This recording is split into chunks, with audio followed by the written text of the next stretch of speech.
اور الغوث العظم آپ کے نام کے ساتھ.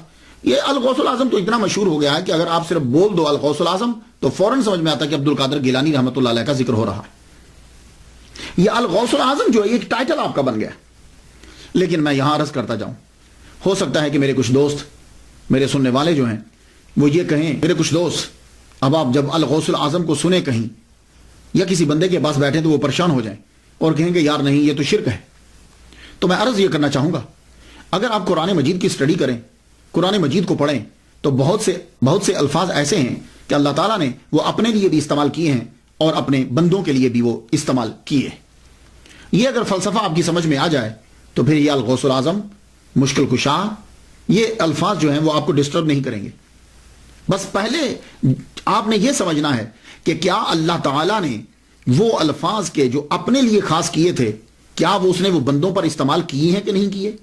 یہ اگر آپ قرآن مجید سے پڑھ لیں تو آپ پر جو ہے یہ حقیقت واضح ہو جائے گی. یہ مسئلہ آپ کو کبھی ڈسٹرب نہیں کرے گا.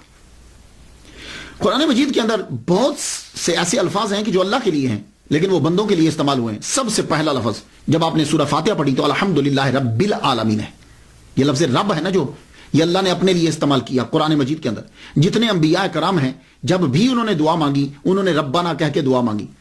اس لیے کہا جاتا ہے کہ جب بھی دعا مانگو ربنا کہہ کے دعا مانگو, کیونکہ جب ربنا سے دعا مانگتے ہو اللہ تعالیٰ خوش ہوتا ہے اور اللہ دعا قبول کرتا ہے. ربنا آتنا فی الدنیا, تو یہ رب جو ہے یہ لفظ خاص ہے.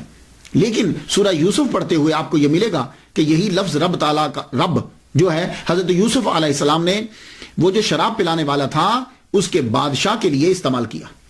چاہیے سورہ یوسف پڑھ لیجئے, وَيَسْقِي رَبَّهُ خَمْرًا, وہ اپنے رب کو شراب پلائے گا. یہ میں قرآن سے پڑھ رہا ہوں, میں حدیث نہیں پڑھ رہا. تو یوسف علیہ السلام نے لفظ رب کو کس کے لیے استعمال کیا؟ وہ جو شراب پلانے والا ساقی ہے اس کے بادشاہ کے لیے استعمال کیا. تو رب اس کے لیے بھی ہے اور ابھی بھی قرآن میں موجود ہے, یہ نہیں کہ اس کو کاٹا گیا ہے. رب العالمین بھی موجود ہے اور وَيَسْقِي رَبَّهُ دونوں کے دونوں موجود ہیں. تو اب وہ رب دونوں جگہ استعمال ہوا. اسی طرح آپ کیا ہیں, میں آپ سے پوچھوں آپ کیا ہیں تو آپ کہیں گے میں مومن ہوں. تو یہ لفظ مومن اللہ تعالیٰ نے اپنے لیے بھی استعمال کیا ہے اور قرآن مجید میں آپ دیکھ لیجئے, سورہ حشر میں جائیے, الملک القدوس السلام المومن, اللہ مومن ہے. تو پھر آپ کیا ہوئے. اسی طرح اللہ تعالیٰ نے لفظ حفیظ استعمال کیا اپنے لیے, تو وہی حفیظ یوسف علیہ السلام اپنے لیے استعمال کر رہے ہیں اور قرآن میں ایز اٹ از موجود ہے. انی حفیظ علیم, حفیظ بھی اور علیم بھی دونوں الفاظ اللہ کے لیے قرآن میں استعمال ہوئے اور دونوں یہاں استعمال ہو رہے ہیں. اور اسی طرح رحیم کا لفظ اللہ تعالیٰ نے پورے قرآن مجید میں کسی بندے کے لیے استعمال نہیں کیا سوائے محمد مصطفیٰ صلی اللہ علیہ وسلم کے, اپنے لیے استعمال کیا. اور ایک مرتبہ پورے قرآن میں کہا بالمؤمنین رؤوف رحیم. رؤوف اللہ کے ساتھ آتا ہے لیکن اس نے بندے کے لیے بھی استعمال کیا, حضور پاک کے لیے, اور رحیم بھی استعمال کیا. اسی طرح ولی کا لفظ جو ہے وہ اس نے اپنے لیے بھی استعمال کیا اور دوسروں کے لیے بھی استعمال کیا. تو یہ دیکھیے, ویسے اگلے کو مارنا ہو تو جو مرضی یک طرفہ ڈال دیا جائے, لیکن حقیقت یہ ہے کہ بہت سے الفاظ ایسے ہیں کہ اللہ نے اپنے لیے بھی استعمال کیے اور بندوں کے لیے بھی استعمال کیے. اب یہاں آپ فرق کیسے کریں گے؟ کیا آپ مشرک قرار دے دیں گے اس بندے کو؟ نہیں. تو پھر آپ فرق کریں گے کہ اللہ کے لیے وہ لفظ جو استعمال ہوتا ہے وہ حقیقی معنی میں استعمال ہوتا ہے, اور بندے کے لیے جو وہ لفظ استعمال ہوتا ہے وہ ایک خاص وقت, خاص شے اور مجازی طور پر استعمال ہوتا ہے, یعنی قیود کے ساتھ استعمال ہوتا ہے. تو اللہ کے لیے وہ لفظ قیود کے ساتھ استعمال نہیں ہوتا. اب فرق واضح ہو گیا حقیقت اور مجاز کا.